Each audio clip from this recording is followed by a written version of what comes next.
I hope कि आप सभी बहुत ही अच्छे होंगे। तो यार जैसा कि हम लोग बात कर रहे थे यहाँ पे अपने एसिड बेस और बफर्स के बारे में, और लास्ट वीडियो में हम लोगों ने डिस्कस किया था यहाँ पे अपने बफर सॉल्यूशंस को। तो आई होप कि आप लोगों ने वो वीडियो देख ली होगी, क्योंकि यार अगर आप लोगों ने बफर सॉल्यूशन को नहीं देखा है तो आज हम लोग उसी का नेक्स्ट पार्ट डिस्कस करने वाले हैं, जो कि हमारा बफर एक्शन। ठीक है, तो अगर आपने बफर सॉल्यूशन देखा है तो आप लोगों को पता होगा कि बफर्स हमारे वो सॉल्यूशंस होते हैं जो कि हमारे पीएच के चेंज को रजिस्ट करते हैं। यानी सिंपली बात करें तो वो अपना पीएच को चेंज नहीं होने देते हैं। यानी कि अगर हम लोग उसमें थोड़े अमाउंट में यहाँ पे एसिड या बेस को ऐड भी करते हैं तब भी यहाँ पे हमारे बफर सॉल्यूशन का पीएच चेंज नहीं होता है।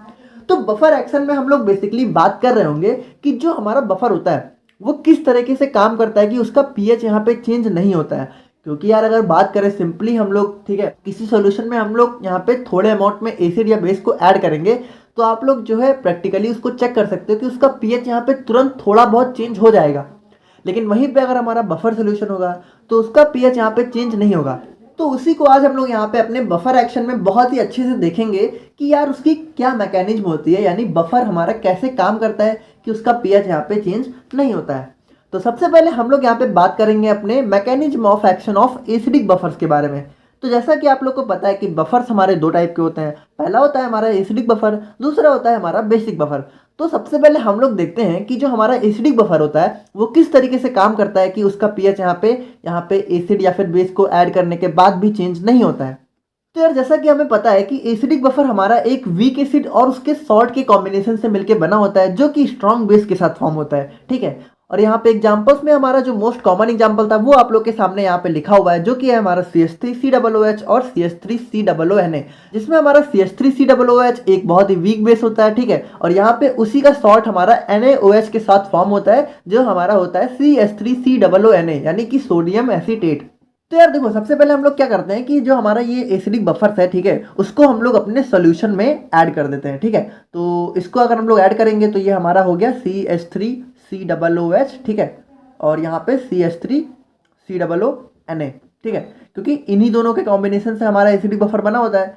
तो यार जैसा कि मैंने आप लोग को पिछले वीडियो में बताया था कि जब हम लोग किसी कंपाउंड्स को यहाँ पर किसी सॉल्यूशन में डिजॉल्व करते हैं, ठीक है, तो वो अपने आयंस में ब्रेक हो जाते हैं। तो यहाँ पर क्या होगा कि जब हम लोग अपने इस एसिडिक बफर को हमारे सॉल्यूशन में ऐड करेंगे, ठीक है, तो यहाँ पे क्या होगा कि ये अपने आयंस में ब्रेक हो जाएंगे। ठीक है, देखो हर एक चीज आप लोग बहुत ही अच्छे से समझते हुए चलो। तो क्या होगा कि जो हमारा CH3COOH है ये हमारा कैसे ब्रेक होगा, आप लोग को पता है, पिछले वीडियो में हम लोगों ने देखा था कि ये हमारा ब्रेक होता है CH3COO- में और H+ में। ठीक है, बेसिकली इसको डिसोसिएशन कहते हैं। ठीक है, तो ये हमारा क्या होता है कि डिसोसिएट हो जाते हैं। तो डिसोसिएशन का मतलब क्या होता है कि कंपाउंड्स का आयंस में ब्रेक हो जाना। ठीक है, देखो कुछ भी नहीं पता कोई बात नहीं, इतना सिंपली समझो कि CH3COOH क्या हुआ कि ये CH3COO यहाँ पे आप लोग देख सकते हो इसमें ब्रेक हो गया और H हमारा यहाँ पे अलग हो गया। तो इसको हम लोग यहाँ पे डिसोसिएशन कहते हैं। और यहाँ पे CH3COONA की बात करें तो ये हमारा ब्रेक हो जाएगा CH3COO- में और Na+ में। तो इस चीज़ को हम लोगों ने यहाँ पे देख लिया कि जब हम लोग यहाँ पे बफर सॉल्यूशंस के अंदर के जो है कॉन्स्टिट्यूएंट्स को देखें, यानी कि उसके अंदर हमारी कौन कौन सी चीज़ें हैं, तो बेसिकली हमें ये 4 चीज़ें देखने को मिली। ठीक है, जो कि हमारा क्या है CH3COO- प्लस H+, और यहाँ पे दूसरा हमारा क्या है CH3COO- और Na+। तो देखो ये चीज़ क्लियर है ना कि बफर सॉल्यूशन के अंदर हमारा ये चीज़ है। ठीक है, तो अब हम लोग क्या करेंगे, फर्स्ट केस में हम लोग इसमें जो है एसिड को ऐड करेंगे। ठीक है, यानी सबसे पहले हम लोग देखेंगे कि एसिड को ऐड करने के बाद इसमें ऐसा क्या होता है कि इसका जो है पीएच चेंज नहीं होता है। तो सबसे पहले हम लोग क्या करेंगे, इसी वाले सॉल्यूशन के अंदर, देखो ये हमारी चीज़ें इस वाले बफर सॉल्यूशन के अंदर है। ठीक है, अब ये हमारा एक पूरा बफर सॉल्यूशन तैयार हो चुका है। तो अब हम लोग इसमें क्या करेंगे, हम लोग इसमें यहाँ पे HCl को ऐड कर देंगे। ठीक है, अपने हाइड्रोक्लोरिक एसिड को। अब आप लोग को एक चीज़ बता दूं कि हाइड्रोक्लोरिक एसिड हमारा बहुत ही स्ट्रॉन्ग एसिड होता है, और जैसा कि हम लोगों ने पिछली वीडियो में डिस्कस किया था कि स्ट्रॉन्ग एसिड जो है कंप्लीटली डिसोशिएट हो जाते हैं, यानी कि कंप्लीटली ब्रेक हो जाते हैं। तो अब ये क्या होगा कि देखो अब ये HCl भी तो हमारा यहाँ पे ब्रेक हो जाएगा। तो ये किस में ब्रेक हो जाएगा, H+ और Cl- में। तो देखो अब बहुत ही ध्यान से देखना कि यहाँ पे जब हम लोगों ने अपने इस बफर सॉल्यूशन में एसिड को ऐड किया तो ये यहाँ पे ब्रेक हो गया H+ और Cl- में, और इसमें जो हमारा मेन एसिडिक प्रॉपर्टी है वो हमारा H+ शो कर रहा होगा। तो देखो अब होगा क्या, बहुत ही ध्यान से देखना कि ये H+ हमारे इस CH3COO- से रिएक्ट कर जाएगा। ठीक है, और हमारा क्या फॉर्म करेगा, देखो CH3 C double O minus, जो कि हमारा यहाँ पे एसिडिक बफर से आया हुआ था, ठीक है। तो उससे हमारा ये HCl का H प्लस ऐड करेगा, मतलब रिएक्ट करेगा, ठीक है। और क्या फॉर्म करेगा यहाँ पे हमारा CH3COOH। अब आप लोग ध्यान से देखना कि भाई ये चीज तो हमारी सॉल्यूशन में ऑलरेडी प्रेजेंट है ना, यानी CH3COOH को ही तो हम लोगों ने याद, यार देखो ध्यान से देखो, हम लोगों ने स्टार्टिंग में क्या किया था, CH3COOH को ही तो ऐड किया था, ठीक है। तो भाई यहाँ पे क्या हुआ कि जब हम लोगों ने HCl को इस सॉल्यूशन में ऐड किया बफर वाले, तो ये फिर से जो है CH3COOH के फॉर्म में कन्वर्ट हो गया। यानी सिंपली बात करें तो जो हमारा बफर सॉल्यूशन है उसके अंदर हमें कोई नया कंपाउंड देखने को नहीं मिला, हमें वही चीज मिल गई जो हम लोगों ने ऑलरेडी ऐड कर रखी थी। तो अब आप लोग यार इतना दिमाग लगाओ कि कोई सोल्यूशन है, ठीक है, अगर उसमें कोई चेंज नहीं हुआ है, ठीक है, अगर कोई नया कंपाउंड ही नहीं फॉर्म हुआ है, तो भाई उसका पीएच थोड़ी चेंज होगा। यानी कि बात करें तो देखो, अगर मान लो यहाँ पे कोई नया कंपाउंड फॉर्म हो जाता, यानी जब हम लोग HCl को ऐड कर रहे थे, ठीक है, मान लो ये हमारा कुछ रिएक्शन ऐसी होती जिससे कोई अलग तरीके का कंपाउंड फॉर्म हो जाता, जो कि हमारा एसिड होता या फिर बेस होता, तो यहाँ पे पीएच क्या होता, सोल्यूशन का चेंज हो जाता। लेकिन यहाँ पे क्या हुआ कि यहाँ पे जो ये H प्लस था, इसने वापस जाके इस CH3COO- से रिएक्ट कर लिया, और ये हमारा जो है CH3COOH में फिर से कन्वर्ट हो गया, जो कि हमारे सॉल्यूशन में ऑलरेडी प्रेजेंट था। तो इस तरीके से हमारा पीएच में कोई भी चेंज नहीं हुआ। अच्छा, अब आप लोग यहाँ पे एक चीज और सोच रहे होंगे कि ये जो Cl माइनस है इसका क्या हुआ।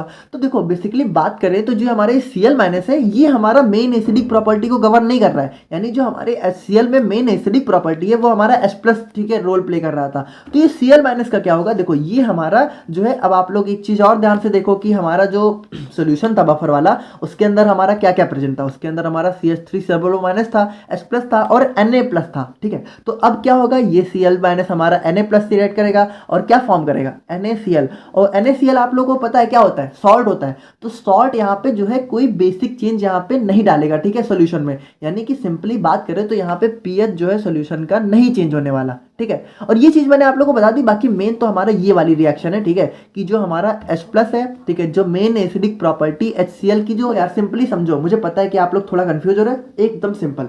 HCl के अंदर जो मेन एसिड है वो हमारा H प्लस है, तो H प्लस हमारा क्या होगा, CH3COO माइनस से रिएक्ट करेगा। CH3COO माइनस कहाँ से आया, वो हमारा यहाँ पे एसिडिक बफर से आया, ठीक है। जब ये दोनों यहाँ पे ब्रेक हुए तो यहाँ पे CH3COO माइनस हमें देखने को मिला, और इससे हमारा H प्लस रिएक्ट हुआ, और फिर से किस चीज का फॉर्मेशन हो गया, फिर से हमारा CH3COOH का फॉर्मेशन हो गया, जो हमारा क्या है, जो हमारा वीक एसिड है, ठीक है। तो यार ये चीज तो हमारी सॉल्यूशन में ऑलरेडी प्रेजेंट थी, तो जब ऑलरेडी प्रेजेंट है तो इसके अंदर कोई बेसिक चेंज होगा, नहीं होगा ना। तो वही चीज है, सिंपल, ठीक है। अच्छा, यहाँ पे एक चीज और आप लोग को बता दूं कि ये जो हमारा CH3COO माइनस है ये यहाँ पे एक कॉमन आयन इफेक्ट प्रोड्यूस कर रहा है, ठीक है।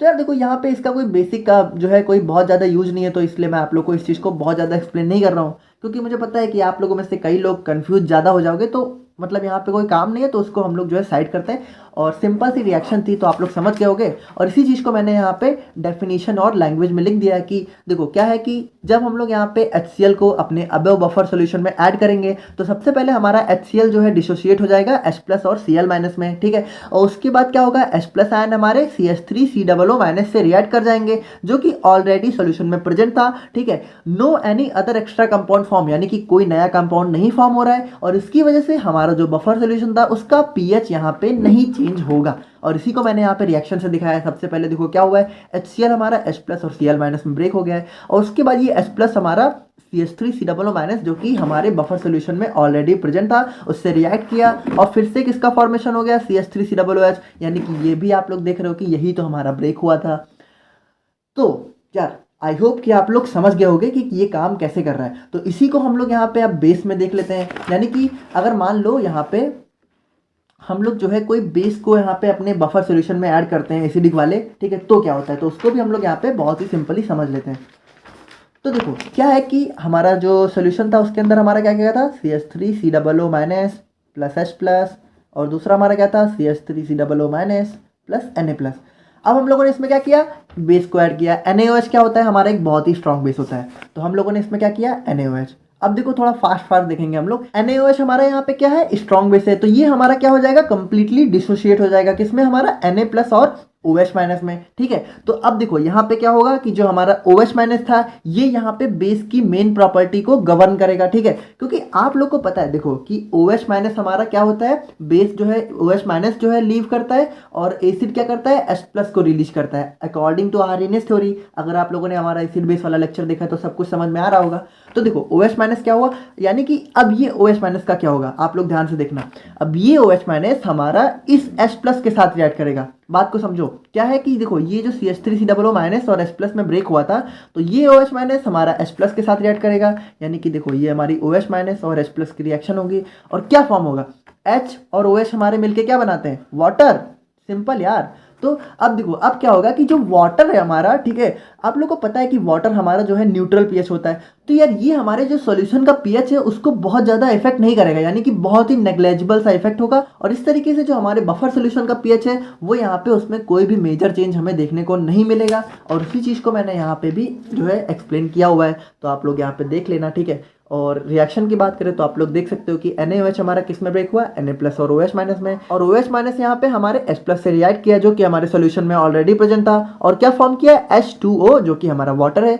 तो यार देखो यहाँ पे एक चीज समझना हमारे लिए बहुत जरूरी है कि देखो जो हमारा बफर सॉल्यूशन होता है वो कोई हमारा जादू सॉल्यूशन नहीं होता है, ठीक है, यानी वो हमारे एक मैकेनिज्म पे काम करता है, ठीक है, और उसी तरीके से हमारे पीएच को चेंज होने से रजिस्ट करता है। इसीलिए देखो यहाँ पे बफर सॉल्यूशन की डिफिनेशन में एक चीज जो है बहुत ही जो है क्लियर लिखी रहती है कि small amount of acid base, यानी कि हम लोग अगर बफर सॉल्यूशन में थोड़े से अमाउंट में एसिड या बेस को ऐड करें तो उसके पीएच में हमें चेंज नहीं देखने को मिलेगा, ठीक है। अगर यहाँ पे हमने अमाउंट को बढ़ा दिया तो यार उसका पीएच डेफिनेटली चेंज होगा।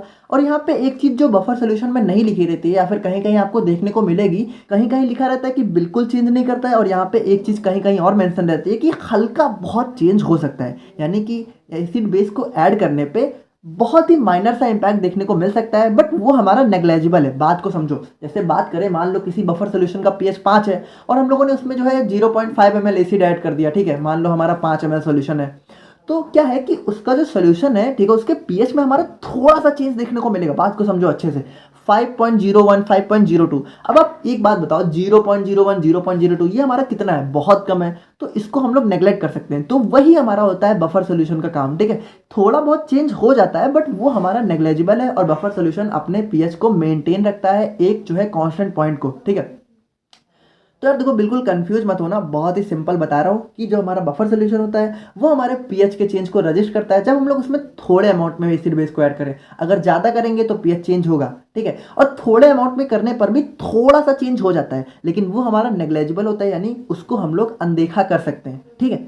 अब हम लोग बात करते हैं यहाँ पे mechanism of action of basic buffers के बारे में। तो यार देखो इसमें मैं आप लोग का बिल्कुल भी टाइम नहीं लूँगा, मुझे पता है कि लेक्चर्स थोड़े लंबे हो जा रहे हैं, बट यार मुझे अच्छा नहीं लगता है कि अगर मैं आप लोग को एक एक चीज़ जब तक डिटेल में ना बता दूं। तो हम लोगों ने एसिडिक बफर को समझ लिया है, तो बेसिक बफर्स को हम लोग बहुत ही फास्ट देखेंगे, ठीक है, बहुत स्पीड में। तो बेसिक बफर्स आप लोग को पता है क्या होता है हमारा, NH4OH, और क्या होता है हमारा NH4Cl। अब देखो ये चीज़ें अगर आप लोग को समझनी है तो आप लोग जो है पिछला लेक्चर अच्छे से देख लेना। तो ये हमारा होता है बेसिक बफर। अब इसको हम लोग क्या करेंगे, बफर सोल्यूशन में ऐड करेंगे, तो ये हमारा क्या होगा, ये हमारा ब्रेक हो जाएगा। NH4OH हमारा किस में ब्रेक होगा, NH4OH हमारा ब्रेक होगा NH4 प्लस में और OH माइनस में, और उसके बाद NH4Cl हमारा किस में ब्रेक होगा, NH4 प्लस में और Cl माइनस में, ठीक है। तो अब हम लोग क्या करेंगे, सबसे पहले हम लोग इसमें एसिड ऐड करेंगे। तो आप लोग देखो बिल्कुल फास्ट फास्ट देखेंगे, अब ये मत कहना कि समझ में नहीं आ रहा है, मैंने एसिडिक बफर को ऑलरेडी बहुत अच्छे से एक्सप्लेन कर दिया है। तो इसमें हम लोगों ने देखो ये हमारा सोल्यूशन है, इसमें हम लोगों ने क्या किया, HCl को ऐड किया। HCl क्या होगा हमारा, ब्रेक हो जाएगा H प्लस में और Cl माइनस में। क्या होगा अब हमारा जो H प्लस है, ठीक है, ये हमारा किससे रिएक्ट करेगा, इस OH माइनस से, और क्या फॉर्म करेगा, वाटर। और जैसा कि हम लोगों ने देखा था कि वाटर का हमारे पीएच में कोई मेजर इम्पैक्ट नहीं होगा, और फिर जो हमारा पीएच है बफर सोल्यूशन का वो चेंज नहीं होगा। हम लोग बात कर रहे हैं यहाँ पे बेसिक बफर के बारे में। पहले हम लोगों ने देखा था एसिडिक बफर, अब हम लोग बात कर रहे हैं बेसिक बफर। और बेसिक बफर में जो हम लोगों ने एसिड ऐड किया तो आप लोग देख सकते हो कि जो है हमारा कैसा हुआ। और हम लोग बात करें, अगर हम लोग मान लो यहाँ पे इसमें जो है बेस को ऐड करते हैं यानी NaOH को, तो क्या होगा, NaOH हमारा ब्रेक हो जाएगा Na प्लस और OH माइनस में, और ये जो हमारा OH माइनस है ये हमारा रिएक्ट कर जाएगा इस वाले NH4 प्लस से, ठीक है। क्या फॉर्म करेगा यहाँ पे, NH4OH, जो कि हमारे सॉल्यूशन में ऑलरेडी प्रेजेंट है, और हमारा जो पीएच है वो यहाँ पे चेंज नहीं होगा, ठीक है। तो उसी चीज़ को यहाँ पे मैंने यहाँ पे लिख दिया है जो है रिएक्शन के फॉर्म में, तो आप लोग इतना तो यार समझ लेना। तो बात करें अगर हम लोग अपने बफर इक्वेशन के बारे में, तो बफर इक्वेशन को ही हम लोग यहाँ पे हेंडरसन हेसलबैक इक्वेशन के नाम से भी जानते हैं, और इसको हम लोग यहाँ पे अपने बफर सोल्यूशन का पीएच कैलकुलेट करने के लिए यूज करते हैं। ठीक है, तो यार जैसा कि हम सभी को पता है कि जो हमारा बफर सोल्यूशन होते हैं वो दो टाइप के होते हैं। पहला होता है हमारा एसिडिक बफर, दूसरा होता है हमारा बेसिक बफर। तो सबसे पहले हम लोग अपने एसिडिक बफर के लिए अपनी बफर इक्वेशन या फिर हेंडरसन हेसलबैक इक्वेशन को डिराइव करेंगे या फिर कैलकुलेट करेंगे। तो यार जैसा कि आपको पता है कि हमारा जो बफर सोल्यूशन है वो हमारे वीक एसिड और उसके सॉल्ट का कॉम्बिनेशन होता है। ठीक है, और जो हमारा मोस्ट फेमस एग्जांपल है इसके अंदर वो है हमारा CH3COOH। ठीक है, तो बात करें अगर हम लोग अपने CH3COOH की, तो आप लोग को पता है ये हमारा एक वीक एसिड होता है। देखो ये सारी बातें मैंने अपने पिछले लेक्चर्स में डिस्कस कर ली है, तो अगर आप लोग का बेस नहीं क्लियर है तो आप लोग वहां जाके क्लियर कर सकते हो। तो यार जो हमारा ये CH3COOH है ये हमारा यहाँ पे डिसोसिएट होता है CH3COO माइनस में और H प्लस में, जो कि हमारा पार्शियली डिसोसिएट होता है, यानी बहुत कम डिसोसिएट होता है क्योंकि ये हमारा वीक एसिड होता है। तो यार अब आप लोग को यहाँ से लेक्चर बहुत ही ध्यान से देखने की जरूरत है, क्योंकि अगर आप लोगों ने यहाँ पे एक भी स्टेप मिस किया तो अगला स्टेप आप लोग को समझ में नहीं आएगा। तो अब हम लोग यहाँ पे क्या करेंगे कि हम लोग अपने CH3COO माइनस को यहाँ पे A माइनस एज्यूम कर लेंगे, और अगर हम लोगों ने इसको A माइनस एज्यूम कर लिया तो हम लोग जो हमारी ऊपर वाली इक्वेशन है, ठीक है, अगर इसको इक्वेशन मान ले सिंपली तो इसको कुछ इस तरीके से लिख सकते हैं, जहाँ पे बात करें तो CH3COO माइनस की जगह हमारा क्या आ गया A माइनस, और यहाँ पे जो हमारा CH3COO है इसकी जगह हमारा क्या आ गया A। अच्छा बात करें तो आप लोग को पता है कि हम लोगों ने इसको तो A माइनस एज्यूम किया था, तो यहाँ पे A कैसे आ गया, हमारा माइनस कहाँ गया।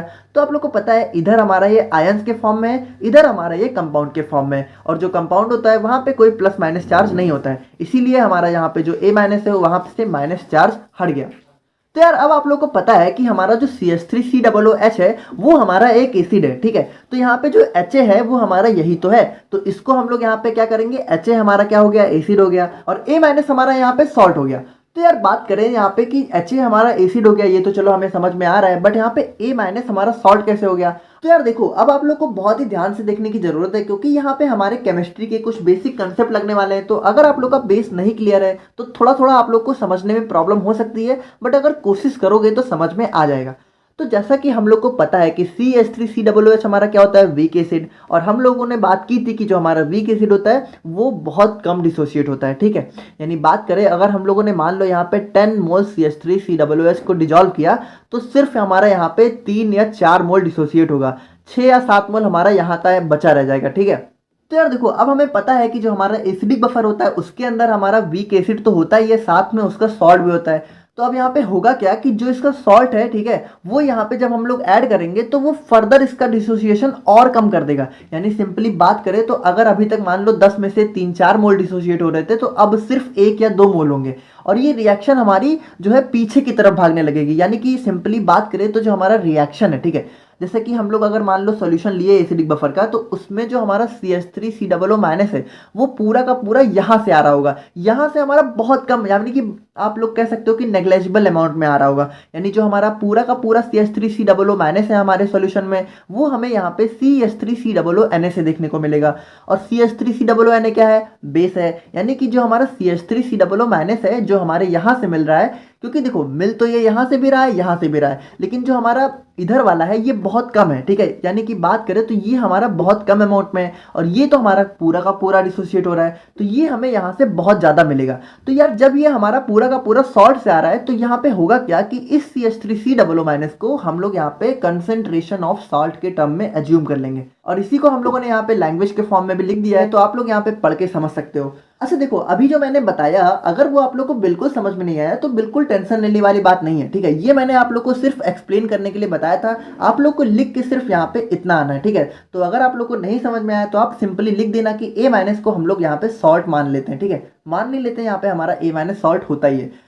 सो अब हम लोग आते हैं यहाँ पे अपनी फाइनल डेरिवेशन पे। देखो यार वो सारी चीजें बताना यहाँ पे जरूरी था, क्योंकि ज्यादातर क्या होता है कि जो हमारे टीचर्स होते हैं वो हमें यही से पढ़ाना स्टार्ट कर देते हैं, वो हमें बताते ही नहीं कि हमारा HA कहाँ से आया, H प्लस कहाँ से आया, A माइनस कहाँ से आया, और आप लोग यहाँ पे जो है पूरी रिएक्शन को रट लेते हो, जो बिल्कुल अच्छी बात नहीं है। यार देखो मैं यहाँ पे चाहता हूँ कि आप लोग जो भी पढ़ो आप लोग को सब चीजें पता हो कि कौन सी चीज कहाँ से आई है। ठीक है, तो इसीलिए हम लोगों ने वहाँ पे उतना सारा कुछ डिस्कस किया, बाकी जो हमारी मेन रिएक्शन है वो तो हमारी यहीं से शुरू होती है। तो जैसा कि हम लोगों ने देख लिया था कि HA हमारा यहाँ पे H प्लस और A माइनस में ब्रेक हो रहा है, HA हमारा यहाँ पे क्या था, एसिड। ठीक है, तो अब हम लोग यहाँ पे क्या करेंगे कि अपने लॉ ऑफ मास एक्शन को अप्लाई कर देंगे, जिसके अंदर हमारा डिसोसिएशन कांस्टेंट होता है और उसकी वैल्यू क्या होती है, concentration of product upon concentration of reactant. तो आप लोग को पता है कि जो हमारी ऊपर वाली रिएक्शन है इसके अंदर हमारा प्रोडक्ट क्या है, S प्लस और A माइनस, और हमारा रिएक्टेंट क्या है, HA। तो डिसोसिएशन कांस्टेंट के अकॉर्डिंग हम लोग क्या करेंगे कि जो हमारी कंसंट्रेशन ऑफ प्रोडक्ट है उसको हम लोग यहाँ पे ऊपर लिख लेंगे और जो हमारी कंसंट्रेशन ऑफ रिएक्टेंट है उसको हम लोग यहाँ पे नीचे लिख लेंगे। ठीक है, तो आप लोग जैसा कि देख सकते हो ये हमारा सिंपली कंसंट्रेशन, देखो ये जो ब्रैकेट है ये हमारी कंसंट्रेशन को डिनोट करता है। सो अब हम लोग क्या करेंगे कि हम लोग इसको जो है क्रॉस मल्टीप्लाई कर लेंगे, यहाँ पे H प्लस को हम लोग एक साइड कर लेंगे और बाकी चीजों को एक साइड कर लेंगे। तो आप लोग को पता है कि HA हमारा यहाँ पे क्या है, फ्रैक्शन में है, तो यहाँ पे जाके क्या हो जाएगा, मल्टीप्लाई में, और A माइनस यहाँ पे ऊपर है तो ये हमारा नीचे चला जाएगा। ठीक है, तो HA हमारा KA के साथ हो गया और A माइनस हमारा यहाँ पे नीचे आ गया और H प्लस हमारा ऐसे का ऐसे बचा रहेगा। अच्छा देखो, अब इसी रिएक्शन को हम लोग जो है पलट के भी लिख सकते हैं, यानी H plus is equal to KA upon A minus. तो यार जैसा कि हम लोगों ने ऑलरेडी देख रखा था कि जो HA होता है वो हमारा क्या होता है, एसिड, और A माइनस क्या होता है, हमारा सॉल्ट। तो अब हम लोग क्या कर सकते हैं कि जो हमारी ऊपर वाली रिएक्शन थी, ठीक है, उसको हम लोग यहाँ पे इस तरीके से लिख सकते हैं। HA की जगह हम लोगों ने क्या किया, एसिड लिख दिया, A माइनस की जगह सॉल्ट। तो अब हम लोग की रिएक्शन क्या हो गई, H plus is equal to KA concentration of acid upon concentration of salt. अच्छा देखो, अब हम लोग क्या करेंगे, इसके अंदर हम लोग जो है माइनस लॉग दोनों साइड ले लेंगे। आप लोग को पता है कि मैथ्स में हम लोग जो है अगर दोनों साइड किसी चीज को ले रहे हैं तो हमारी इक्वेशन में कोई भी फर्क नहीं पड़ता है। तो माइनस लॉग को लेने के बाद हम लोग अपनी रिएक्शन को कुछ इस तरह लिख सकते हैं, minus log of H plus is equal to minus log of K concentration of acid upon concentration of salt. अच्छा देखो, अब हमारे लॉग के अंदर एक फॉर्मूला होता है कि log A into B is equal to हो जाता है log A plus log B, और जैसा कि हमारे यहाँ पे माइनस साइन ऑलरेडी लगा हुआ है तो जब माइनस यहाँ पे प्लस से मल्टीप्लाई होगा तो वो हमारा माइनस हो जाएगा। तो इसको हम लोग कुछ इस तरीके से लिख सकते हैं। अच्छा देखो, अब यहाँ पे हमारा एक फॉर्मूला होता है log का, log A into B is equal to log A plus log B। तो हमारा जो ये वाला इक्वेशन है इसको अगर हम लोग ध्यान से देखें तो Ka हमारा क्या हो गया, A हो गया, और concentration of acid upon concentration of salt हमारा क्या हो गया, B हो गया। तो हम लोग इसको अगर log A इंटू बी में एज्यूम कर लें तो हम लोग इसको कुछ इस तरह लिख सकते हैं, log A plus log B। और जैसा आप लोग को पता है कि हमारा माइनस साइन यहाँ पे बाहर लगा हुआ है, तो माइनस से जब हम लोग मल्टीप्लाई करेंगे तो वो हमारा जो प्लस था वो हमारा माइनस में कन्वर्ट हो जाएगा, और इसके बाद हमारी रिएक्शन कुछ इस तरीके से हो जाएगी, minus log of H plus is equal to minus log of K minus log of acid upon salt.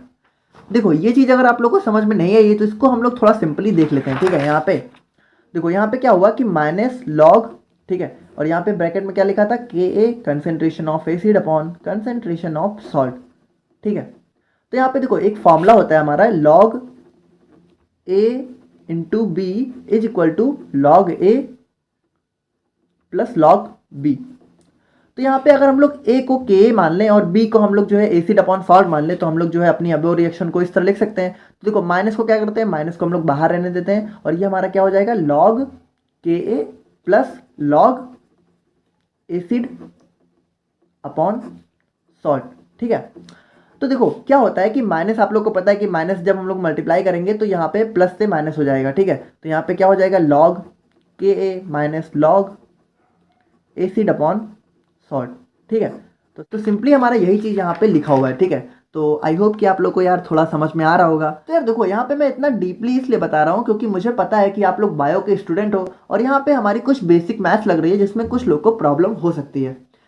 अब यहाँ पे देखो बहुत ही एक इंपॉर्टेंट पॉइंट है कि minus log of H plus हमारा क्या होता है, हम लोगों ने देखा था कि वो हमारा क्या होता है, पीएच की वैल्यू क्या होती है, minus log of H plus. तो minus log of H plus को हम लोगों ने क्या किया, सिंपली यहाँ पे पीएच लिख दिया। ठीक है, अच्छा देखो, अगर minus log of H plus pH हो सकता है तो minus log of K P के हो सकता है। देखो सिंपल है ना, यहाँ पे H की जगह यहाँ पे H है और यहाँ पे माइनस लॉग की जगह P आ गया, तो यहाँ पे माइनस लॉग की जगह अगर हम लोग P कर दें तो K की जगह K, तो सिंपली हम लोग माइनस लॉग K को पी के लिख सकते हैं।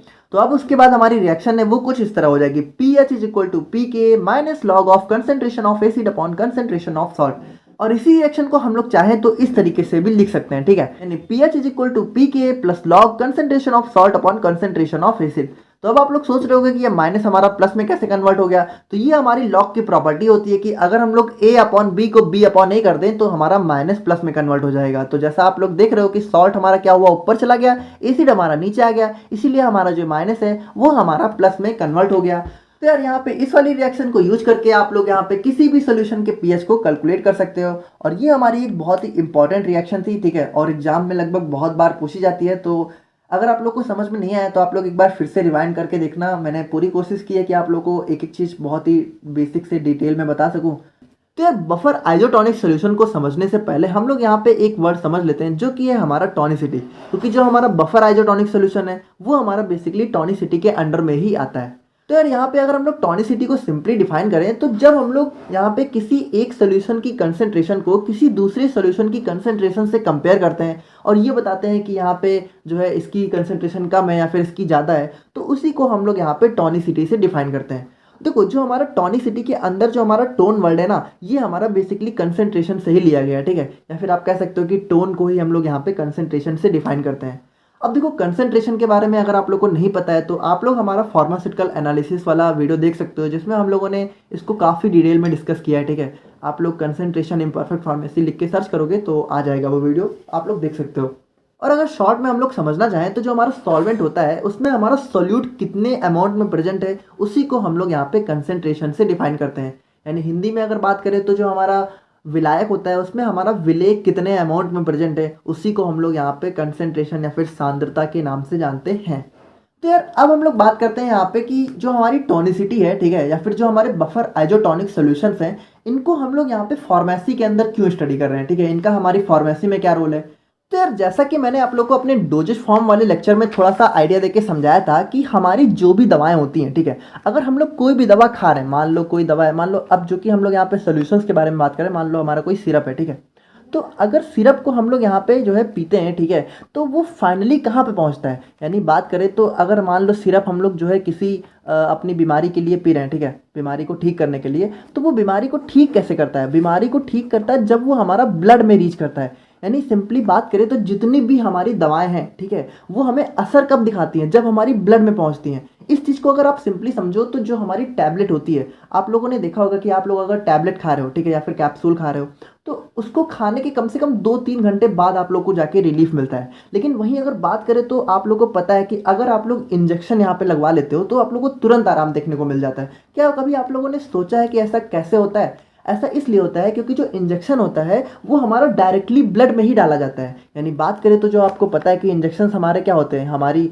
इंट्रावेनस इंजेक्शन होते हैं, इंट्रामस्कुलर होते हैं। तो जो इंट्रावेनस होता है हमारा, ठीक है, और इंट्रामस्कुलर होता है, ये क्या होता है, हमारी ब्लड में डायरेक्ट पहुंचा दिया जाता है। और जब हमारी ब्लड में डायरेक्ट पहुंचा दिया जाता है तो हमें तुरंत का तुरंत असर देखने को मिल जाता है। लेकिन बात करें यहीं हम लोग अपने सिरप की या फिर टैबलेट की, तो ये हमारी ब्लड में जो है मतलब थोड़ा टाइम लेके पहुंचते हैं। यानी हमारी पहले इसका एब्जॉर्प्शन होता है, फिर मेटाबॉलिज्म होता है, ठीक है, और फिर यहाँ पे इसका डिसइंटीग्रेशन, डिस्ट्रीब्यूशन, बहुत सारी चीज़ें होती हैं। वो एक अलग टॉपिक है, उसको हम लोग कभी बाद में डिस्कस करेंगे। तो वो क्या होता है सिंपली कि थोड़ा टाइम लेके पहुँचता है, लेकिन जब यहाँ पे पहुँचता है तब हमें यहाँ पे क्या होता है, इफेक्ट देखने को मिल जाता है। तो एक चीज़ हम लोग यहाँ पे सिंपली समझ गए कि जितनी भी दवाएं हैं, जितने भी हमारी फार्मास्यूटिकल प्रिपरेशन है, वो हमारी क्या होती है, ब्लड में पहुंचती है एट लास्ट में, ठीक है। तो अब आप लोग को पता है कि हमारा बफर सोल्यूशन क्या होता है, जो अपने पीएच को कंट्रोल करता है, पीएच को चेंज नहीं होने देता है।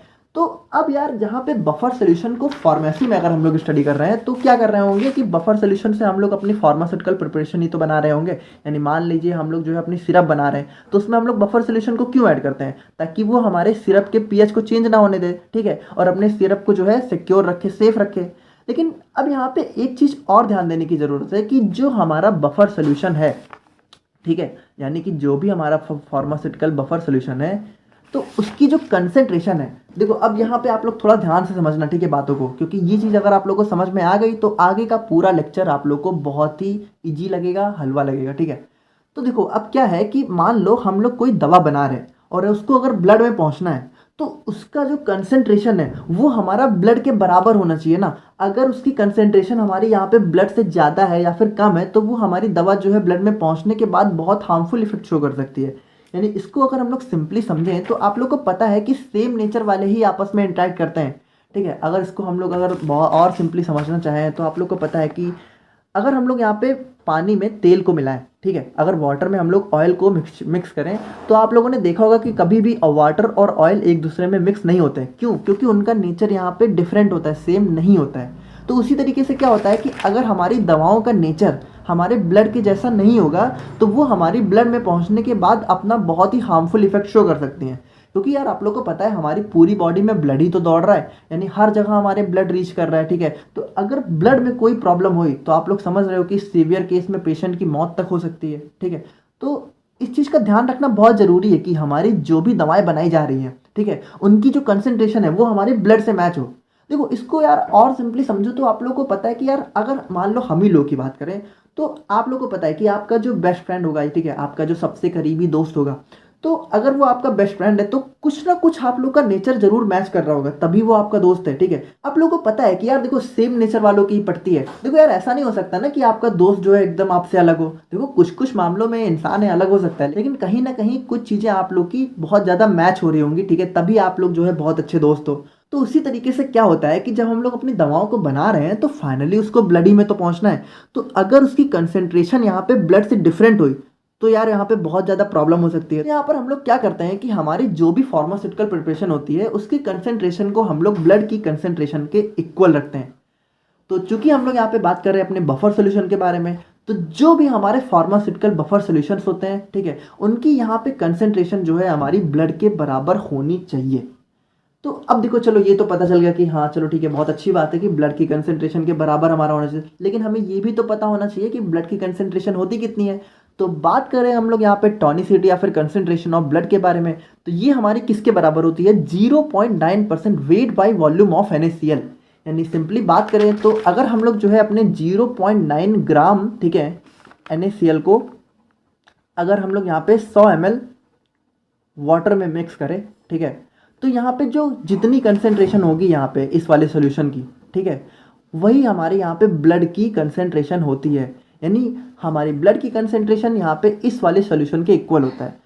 तो अगर सिंपली बात करें तो हम लोग अगर किसी सॉल्यूशन को, ठीक है, इस कंसेंट्रेशन के ऊपर फॉर्म करें, यानी अगर हम लोग जो अपनी फार्मास्यूटिकल प्रिपरेशन है उनकी कंसेंट्रेशन को अगर हम लोग इसके इक्वल रख पाएँ तो हमारा जो प्रोडक्ट तैयार होगा उसकी कंसेंट्रेशन हमारी ब्लड के बराबर हो जाएगी, यानी सिंपली हमारा काम बन जाएगा। तो यहाँ पे सिंपली हमारे जो भी बफर सॉल्यूशंस होते हैं जिनका कंसेंट्रेशन हमारे ब्लड के कंसेंट्रेशन के बराबर होता है या फिर उनका कंसेंट्रेशन हमारे 0.9% weight by volume of NaCl के बराबर होता है, वो हमारे बफर्ड आइजोटॉनिक सॉल्यूशन कहलाते हैं। अगर इसको हम लोग आइजोटॉनिक सॉल्यूशन को ध्यान से समझने की कोशिश करें तो आइजो का मतलब ही होता है सेम, और टॉनिक हम लोगों ने देखा ही था कि कंपेयर होता है। तो यहाँ पे किससे कंपेयर हो रहा है? यहाँ पे कंपेयर हो रहा है हमारा 0.9% weight by volume of NaCl से। यानी सिंपली बात करें तो अगर हमारा कोई सोल्यूशन है जिसका कंसेंट्रेशन हमारी इसके इक्वल है तो वो हमारा क्या हो जाता है? Buffered isotonic solution. तो यार एक बात तो अब हमें समझ में आ चुकी है कि अगर हमें अपनी कोई दवा बनानी है, ठीक है, तो उसकी जो कंसेंट्रेशन है उसको हम लोग को यहाँ पे ब्लड के कंसेंट्रेशन के बराबर करना होगा, और ब्लड के कंसेंट्रेशन के बराबर करने के लिए हम लोग को उसको 0.9% weight by volume of NaCl के कंसेंट्रेशन के बराबर करना होगा, क्योंकि जो ब्लड का कंसेंट्रेशन होता है वो हमारा इसी के बराबर होता है, ठीक है। तो अब देखो हमारा जो सॉल्यूशंस होते हैं, ठीक है, on the basis of tonicity 3 type के होते हैं। पहला होता है हमारा आइजोटॉनिक, दूसरा होता है हमारा हाइपोटॉनिक, और तीसरा होता है हमारा हाइपरटॉनिक। तो आइजोटॉनिक को तो हम लोगों ने यहाँ पे देख लिया कि आइजोटॉनिक कौन से होते हैं, जिनका यहाँ पे कंसेंट्रेशन या फिर ऑस्मोटिक प्रेशर, ठीक है, वो हमारे 0.9% weight by volume of NaCl के बराबर होता है। तो यहाँ पे जो ऑस्मोटिक प्रेशर जो टर्म है उसको अभी हम लोग थोड़ा सा देखेंगे कि क्या होता है। बाकी आप लोग इतना समझो कि कंसेंट्रेशन या फिर ऑस्मोटिक प्रेशर हमारा 0.9% weight by volume of NaCl के अगर बराबर है तो वो बफर सोल्यूशन हमारा बफर आइजोटॉनिक सोल्यूशन कहलाता है। और वहीं पे बात करें अगर हम लोग अपने हाइपोटॉनिक सोल्यूशंस के बारे में, तो ऐसे सॉल्यूशंस जिनका कंसेंट्रेशन हमारा 0.9% weight by volume of NaCl से कम होता है उसको हम लोग सिंपली यहाँ पे हाइपोटॉनिक सोल्यूशन कहते हैं। और इसी तरीके से जो हमारे हाइपरटॉनिक सॉल्यूशन होते हैं तो इनका कंसेंट्रेशन क्या होता है हमारा 0.9% weight by volume of NaCl से ज़्यादा होता है, ठीक है। बहुत ही सिंपल है, आई होप कि आप लोगों को समझ में आ गया होगा। देखो इसको अगर हम लोग फिर से देखना चाहें तो 0.9% weight by volume of NaCl क्या हो गया हमारा? ब्लड का कंसेंट्रेशन, ठीक है, ये हमारा ब्लड का कंसेंट्रेशन हो गया, ठीक है। तो अगर कोई सोल्यूशन हमारा इसके बराबर है तो वो हमारा क्या हो गया? आइजोटॉनिक है। और अगर कोई सोल्यूशन हमारा इससे ज़्यादा है, ठीक है, अगर किसी सोल्यूशन की कंसेंट्रेशन हमारी इस सोल्यूशन की इससे ज़्यादा है तो वो हमारा क्या हो गया? हाइपरटॉनिक। देखो हाइपर से आप लोग समझ रहे हो, हाइपर मतलब क्या हो गया? ज़्यादा गुस्से वाला, ठीक है, तो मतलब ये हमारा ज़्यादा हो गया। और अगर इससे कम है तो वो हमारा क्या हो गया? हाइपोटॉनिक। तो ये चीज़ें आप लोग को क्लियर हो गई होंगी आई होप। ठीक है। तो अब हम लोग बढ़ते हैं अपने नेक्स्ट पार्ट की तरफ, जो कि है हमारा मेजरमेंट या फिर डिटर्मिनेशन ऑफ टॉनिसिटी। तो इसके अंदर बेसिकली हम लोग क्या करते हैं कि हमें कोई अननोन टेस्ट सॉल्यूशन दिया होता है जिसकी हमें टॉनिसिटी नहीं पता है, यानी कि हमें नहीं पता है कि ये हाइपरटॉनिक है कि आइजोटॉनिक है कि हाइपोटॉनिक है। तो हम लोग यहाँ पे क्या करेंगे कि जो हमारा अननोन सोल्यूशन है उस पर हम लोग कुछ टेस्ट परफॉर्म करेंगे और उनके बेसिस पे हम लोग ये पता लगाएंगे कि जो सोल्यूशन है वो हमारा कैसा है, यानी कि वो आइजोटॉनिक है कि वो हाइपरटॉनिक है कि हाइपोटॉनिक है। तो इसके अंदर बेसिकली हमारे दो मेथड्स होते हैं, जिसमें पहला होता है हमारा क्रायोस्कोपिक या फिर कॉलीगेटिव मेथड्स और दूसरा होता है हमारा हीमोलाइटिक मेथड। तो देखो यहाँ पे मैंने लैंग्वेज के फॉर्म में लिख दी है, लेकिन इसको हम लोग बहुत ही सिंपली समझ लेते हैं। तो देखो जो हमारा क्रायोस्कोपिक मेथड होता है, ठीक है, तो इसको हम लोग यहाँ पे कॉलीगेटिव मेथड भी कहते हैं। तो अब देखो कॉलीगेटिव होता क्या है। कॉलीगेटिव बेसिकली हमारी जो कॉलीगेटिव प्रॉपर्टीज होती हैं, ठीक है, उनसे रिलेटेड है। तो कॉलीगेटिव प्रॉपर्टीज अब क्या होती हैं, तो जो भी हमारा यहाँ पे सिंपली हमारा यहाँ पे जो फ्रीजिंग पॉइंट होता है, ठीक है, और हमारा यहाँ पे जो वेपर प्रेशर होता है या फिर हमारा बॉइलिंग पॉइंट होता है, तो ये जो सारी प्रॉपर्टीज होती हैं किसी सॉल्यूशन की, ये हमारी कॉलीगेटिव प्रॉपर्टीज कहलाती हैं, ठीक है। तो इसमें हम लोग क्या करते हैं कि मान लो अगर कोई हमें अननोन सॉल्यूशन दिया है, ठीक है, जिसका हमें नहीं पता है कि ये हमारा क्या है, हाइपरटॉनिक है कि आइजोटॉनिक है कि हाइपोटॉनिक है, हम लोग क्या करेंगे कि हम लोग यहाँ पे कोई आइजोटॉनिक सॉल्यूशन लेंगे, ठीक है। यानी हम लोग यहाँ पे क्या करेंगे, हम लोग यहाँ पे 0.9% weight by volume of NaCl का सॉल्यूशन ले लेंगे। तो इसके बारे में तो हमें पता है, तो ये हमारा क्या हो गया, स्टैंडर्ड हो गया, ठीक है। यानी हमें ये पता है कि ये वाला सोल्यूशन हमारा आइजोटॉनिक है। तो इस वाले सॉल्यूशंस का जो हमारा बॉइलिंग पॉइंट है, जो भी हमारा BP है, ठीक है, यानी बॉइलिंग पॉइंट है, फ्रीजिंग पॉइंट है, यहाँ पे वेपर प्रेशर है और टेम्परेचर डिफरेंस है, इसको हम लोग क्या करेंगे, अपने टेस्ट वाले से कंपेयर करेंगे। यानी कि सिंपली टेस्ट वाले सॉल्यूशन को हम लोग यहाँ पे अपने स्टैंडर्ड सॉल्यूशन से कंपेयर करेंगे, जो कि हमारा 0.9% weight by volume of NaCl के बराबर है, ठीक है। तो उससे कंपेयर करने के बाद मतलब इसमें हम लोग क्या करेंगे कि इसका boiling point, freezing point, vapour pressure और जो हमारा टेम्परेचर डिफरेंस है उसको हम लोग इस स्टैंडर्ड वाले से कंपेयर करेंगे। और अगर ये सारी चीज़ें हमारी, ठीक है, अब देखो सिंपली अगर ये सारी चीज़ें हमारी जो है इस स्टैंडर्ड वाले से कम है, ठीक है, तो हमारा क्या हो गया, हाइपोटॉनिक। यानी सिंपली बात करें तो अगर हमारा कोई टेस्ट सॉल्यूशन है और उसका boiling point, freezing point, vapour pressure, temperature difference हमारा जो स्टैंडर्ड है, ठीक है, आइजोटॉनिक है, उससे कम है, तो वो हमारा क्या हो गया, हाइपोटॉनिक। और अगर उसके बराबर है तो हमारा क्या हो गया, आइजोटॉनिक, ठीक है। और अगर उससे ज़्यादा हो गया तो हमारा क्या हो गया, हाइपरटॉनिक। देखो सिंपल है ना यार, आप लोग समझ रहे हो, बिल्कुल कन्फ्यूज तो नहीं हो रहे हो। देखो कन्फ्यूज नहीं होना है, बातों को समझो। देखो अगर आप लोग थोड़ा भी कंफ्यूज हो रहे हो तो एक बार लेक्चर को फिर से देखो, ठीक है, आप लोग को सब समझ में आ जाएगा, क्योंकि मैंने पूरी कोशिश की है कि आप लोग को अच्छे से बता सकूँ। अब देखो थोड़ा नया नया टॉपिक है तो थोड़ा बहुत कन्फ्यूजन हो सकती है, नॉर्मल है, बिल्कुल परेशान होने की बात नहीं है। तो देखो यार सिंपल है, आई होप कि कन्फ्यूजन हो तो नहीं रही होगी, बाकी हो रही है तो इसको आप लोग थोड़ा फिर से देख लो।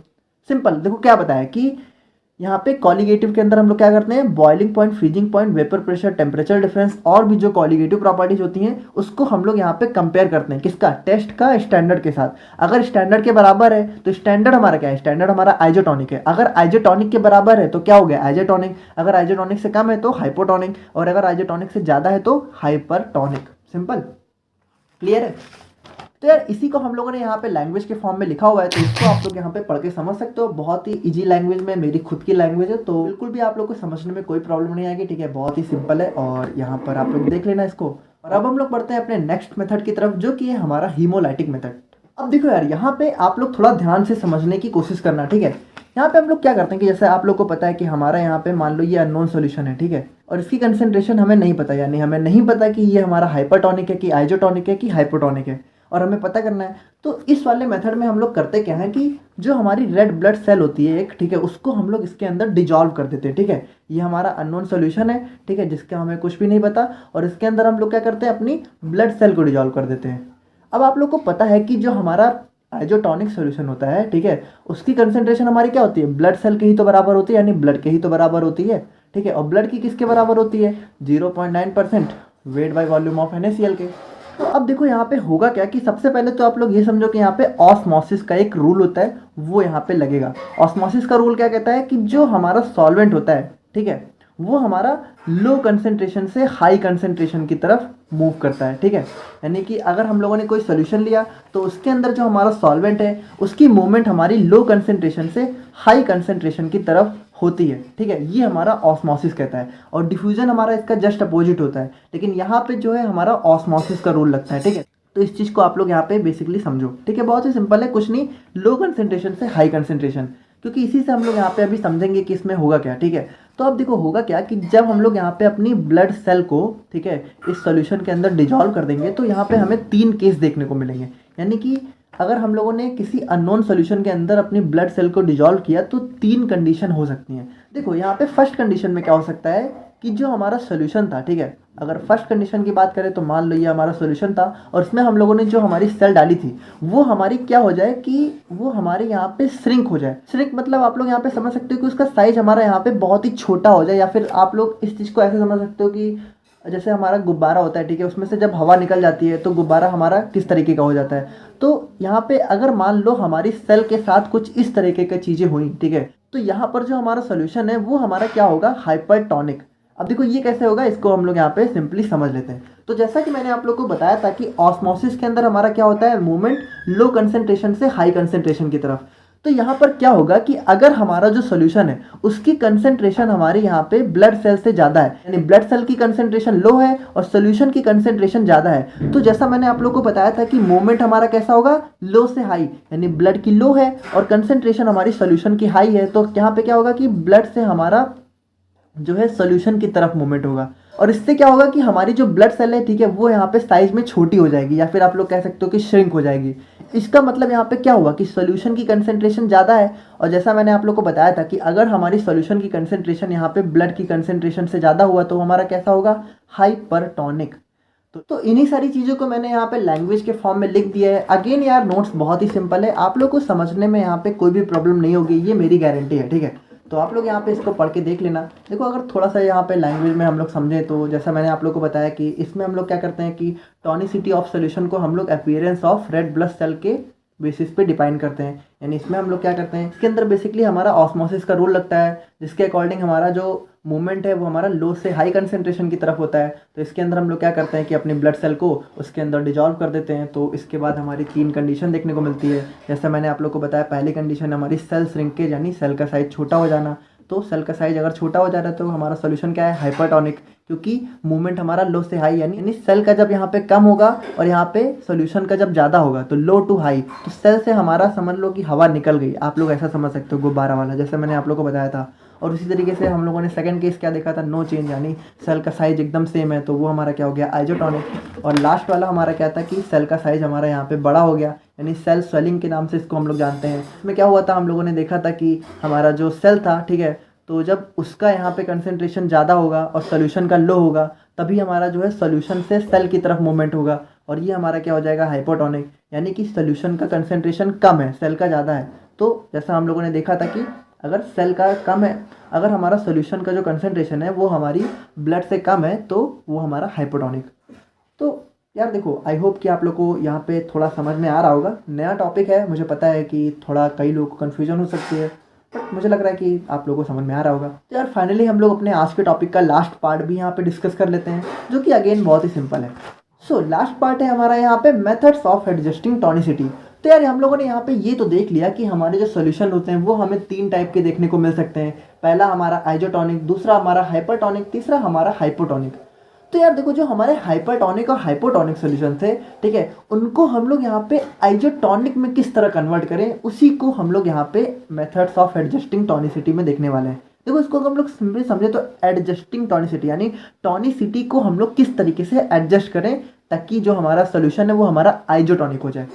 तो देखो बहुत ही सिंपल है, इसमें हमारी बेसिकली 2 क्लास होती हैं, जिसमें जो हमारी पहली क्लास है वो हमारी हाइपोटोनिक सॉल्यूशंस के लिए, और जो हमारी दूसरी क्लास है वो हमारी हाइपरटोनिक सॉल्यूशन के लिए। तो इसको अगर हम लोग यहाँ पे थोड़ा रफ आइडिया से समझ लेते हैं, बहुत ही सिंपल है। अब आप लोग मुझे एक बात बताओ, ठीक है, अगर हमारा कोई हाइपोटोनिक सॉल्यूशन है, ठीक है, पहले हम लोग क्लास फर्स्ट को डिस्कस करते हैं। तो हाइपोटोनिक सॉल्यूशन हम लोगों ने क्या देखा था कि जिसकी कंसंट्रेशन हमारी कम होती है, किससे, 0.9% weight by volume of NaCl से। सिंपल है ना। अब आप लोग मुझे एक बात बताओ, NaCl हमारा होता क्या है, नमक होता है, पता है कि नहीं पता है? नहीं पता है तो आप लोग जान लो, NaCl हमारा क्या होता है, नमक होता है, ठीक है, जो हम लोग यहाँ पे खाने में यूज़ करते हैं वही नमक, हाँ बस बिल्कुल सिंपल। तो अब मान लो अगर हमारा हाइपोटोनिक कोई सोल्यूशन है तो उसमें हमारा क्या होगा, उसमें हमारे कंसंट्रेशन कम होगी ना। तो अगर हम लोग जो है यहाँ पे थोड़ा सा नमक उठा के अपने हाइपोटोनिक सॉल्यूशन में ऐड कर दें तो उसकी कंसंट्रेशन यहाँ पे ज़्यादा हो जाएगी। यानी सिंपली बात करें तो उसको हम लोग यहाँ पे 0.9% weight by volume of NaCl के हिसाब से बराबर कर सकते हैं। यानी मान लो जो हमारा हाइपोटोनिक सॉल्यूशन है, ठीक है, उसमें हम लोग यहाँ पे जितना ज़रूरत हो, ठीक है, उस हिसाब से अगर यहाँ पे अपने NaCl को ऐड करते जाएं, ठीक है, और उस अमाउंट तक ऐड करें जब तक ये हमारा 0.9% वाले जो हमारा weight by volume of NaCl था उसके बराबर ना हो जाए, तो अगर हम लोग ऐसा करें तो हम लोग अपने हाइपोटोनिक को आइजोटोनिक में कन्वर्ट कर सकते हैं ना, सिंपल। क्योंकि इसमें हमारा क्या था यार, ये हमारा कंसंट्रेशन लेस ही तो था, तो अगर हम लोग इसमें जो है नमक को मिला दें तो कंसंट्रेशन बराबर हो सकती है। तो बस सिंपल यहाँ पे यही है कि क्लास फर्स्ट में हम लोग क्या करते हैं कि अपने NaCl को इसमें ऐड करते हैं, ठीक है। अब इसके अंदर भी हमारे दो अलग अलग मेथड होते हैं, तो उसको हम लोग अभी देख लेंगे। और इसी तरीके से क्लास सेकंड को हम लोग समझ रहे हैं, ठीक है। क्लास सेकंड को अगर हम लोग समझना चाहें तो हाइपरटोनिक, ठीक है। तो हाइपरटोनिक हमारा क्या था, जिसकी कंसंट्रेशन यहाँ पे हमारी ज़्यादा हो, यानी सिंपली बात करें तो जो हमारा 0.9% weight by volume of NaCl का सोल्यूशन था, तो अगर उससे ज़्यादा है, ठीक है, किसी सोल्यूशन की कंसंट्रेशन, तो वो हमारा हाइपरटोनिक है। अब आप लोग मुझे एक बात बताओ, मान लो आपके पास कोई सोल्यूशन है, ठीक है, और उसमें नमक ज़्यादा हो गया है, तो उसको कम कैसे करना है। उसमें अगर हम लोग थोड़ा सा पानी मिला दे तो उसका जो है नमक कम हो जाएगा कि नहीं हो जाएगा। तो इसी तरीके से इसमें क्या करते हैं हम लोग, जो हमारे हाइपरटोनिक सोल्यूशन है उसमें हम लोग यहाँ पे वाटर का ऐड कर देते हैं। यहाँ पे क्या होगा कि जब हम लोग वाटर को ऐड कर देंगे तो जो हमारा कंसंट्रेशन है, ठीक है, NaCl का, वो यहाँ पे कम हो जाएगा, ठीक है। और हम लोग तब तक यहाँ पे वाटर को ऐड करते हैं जब तक इसकी कंसंट्रेशन हमारी जो है 0.9% weight by volume of NaCl के बराबर नहीं आ जाती, ठीक है। तो तब तक हम लोग क्या करते हैं, वाटर को ऐड करते जाते हैं, और जैसे हमारी इसके बराबर आ जाती है हम लोग यहाँ पे रोक देते हैं और हमारा सोल्यूशन क्या हो जाता है, आइजोटोनिक। तो बहुत ही सिंपल था। तो यार देखो, अब इसी में हमारे कुछ बेसिकली दो मेथड्स होते हैं हर एक क्लास के अंदर, तो उसको हम लोग थोड़ा देख लेते हैं। अब उसके अंदर कुछ फॉर्मूले हैं, तो यार उसको आप लोग थोड़ा याद कर लेना उसमें, क्योंकि यार ऐसा कुछ समझने लायक नहीं है। क्योंकि देखो, ये फॉर्मूले हमारे न्यूमेरिकल्स में यूज होते हैं, तो अगर न्यूमेरिकल्स वगैरह होता तो मैं आप लोगों को थोड़ा डिटेल में बताता, बट उसका कोई मतलब नहीं है। और टॉपिक यार ऑलरेडी बहुत लंबा हो चुका है और ये मतलब कुछ समझने लायक है नहीं, ठीक है। तो आप लोग ऐसा मत सोचना कि आप लोगों को कुछ बताना था और मैंने बताया नहीं, जितना बताना था वो सब मैंने बता दिया, ठीक है। तो आप लोग यहाँ पे देख लेना कि क्लास फर्स्ट में बात करें तो जैसा हम लोगों ने बताया था, this method is basically use to adjust the tonicity of hypotonic solution, ठीक है। और इसमें हम लोग क्या करते हैं कि हम लोग जो है सोडियम क्लोराइड या फिर NaCl अपने नमक को अपने आइजोटोनिक सोल्यूशन मतलब सोल्यूशन में ऐड कर देते हैं अपने सोल्यूशन को आइजोटोनिक बनाने के लिए। अब जैसा मैंने आप लोगों को बताया था कि इसके अंदर हमारी दो अलग अलग मेथड्स होते हैं, जिसमें पहला होता है हमारा क्रायोस्कोपिक या फिर फ्रीजिंग पॉइंट डिप्रेशन मेथड, और दूसरा होता है हमारा सोडियम क्लोराइड इक्विवेलेंट मेथड। तो इसके अंदर जो हमारा पहला मेथड है क्रायोस्कोपिक या फिर फ्रीजिंग पॉइंट डिप्रेशन मेथड, तो उसके अंदर बेसिकली हमारा ये कुछ फॉर्मूला होता है। तो अब आप लोग को बता दो कि देखो यहाँ पर जो हमारा 0.52 है, ठीक है, ये हमारा बेसिकली जो हमारे आइजोटोनिक सोल्यूशंस होते हैं उनका यहाँ पे फ्रीजिंग पॉइंट होता है, यानी -0.52 जो हमारा आइजोटोनिक सोल्यूशन होता है उनका यहाँ पे फ्रीजिंग पॉइंट होता है। तो उस तरीके से यहाँ पे आप लोग देख सकते हो, ठीक है। देखो, इसमें सच में यार कुछ समझाने लायक है नहीं, अगर कुछ होता तो मैं आप लोग को ज़रूर समझा देता, ठीक है। तो इसको आप लोग यार थोड़ा याद कर लेना, वही आप लोग के लिए अच्छा रहेगा। और यहाँ पे जो हमारा दूसरा है उसके अंदर बेसिकली हमारा ये फॉर्मूला है, ठीक है, सोडियम क्लोराइड इक्विवेलेंट मेथड, जिसमें हमारा फॉर्मूला है E = 17 × LiGo / m। अब इसकी बात करें, इसमें जो हमारा E है वो हमारा क्या है, सोडियम क्लोराइड इक्विवेलेंट है, ठीक है। और अब देखो, इक्विवेलेंट वेट हम लोगों ने कंसंट्रेशन में ऑलरेडी डिस्कस किया हुआ है, तो वहाँ आप लोग जाके समझ सकते हो। और लिजो हमारा एक कांस्टेंट होता है, ठीक है, लिजो वैल्यू हमारी कांस्टेंट होती है जो हमें पता होती है, और एम हमारा होता है molecular weight of drug solution, जिसको हम लोग आराम से निकाल सकते हैं। और जैसा कि क्लास सेकंड में हम लोगों ने क्या बात की थी कि इसमें हम लोग वाटर को ऐड करते हैं अपने हाइपरटोनिक सोल्यूशन में अपने सोल्यूशन को आइजोटोनिक बनाने के लिए। अब इसके अंदर भी हमारी दो क्लास होती हैं, पहला होता है हमारा वाइट विंसेंट मेथड, दूसरा होता है हमारा स्प्रॉल मेथड। तो वाइट विंसेंट मेथड की अगर हम लोग बात करें तो इसका फॉर्मूला होता है हमारा V = W × E × 111.1, जिसमें V होता है हमारा वॉल्यूम ऑफ आइजोटोनिक सोल्यूशन, यानी कि जो हमारा सोल्यूशन है उसको हम लोग कितना आइजोटोनिक बना रहे हैं, ठीक है। और W होता है हमारा वेट ऑफ ड्रग इन ग्राम, ठीक है। और E होता है हमारा सोडियम क्लोराइड इक्विवेलेंट। अब देखो, E को हम लोग यहाँ पे इस वाले फॉर्मूले से निकाल सकते हैं, ठीक है। तो आप लोग यहाँ पे देख लेना।